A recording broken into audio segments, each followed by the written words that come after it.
আল্লাহর এক বান্দা ছিল নামাজে সেজদায়। তখন আল্লাহ রাব্বুল আলামিন তাকে ডাক দিয়ে বলে, বান্দা তুই যতই নামাজ পড়, যতই সেজদা কর, তোর জায়গা জাহান্নাম। এই কথা শুনে বান্দাটি বলল, আলহামদুলিল্লাহ। আল্লাহ তখন বলে, এই বান্দা, জাহান্নামের কথা শুনে কেউ আলহামদুলিল্লাহ কয়? বান্দা তখন বলে, আল্লাহ, জাহান্নামের মালিকও তুমি, জান্নাতের মালিকও তুমি। তুমি আল্লাহ খুশি হয়ে যদি আমাকে জাহান্নামও দাও, তাও আমার আপত্তি করার কোনো অধিকার নেই।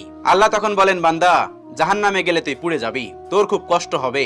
বান্দা তখন বলতেছে, আল্লাহ, কষ্ট শুধু আমার হবে না, তোমারও হবে।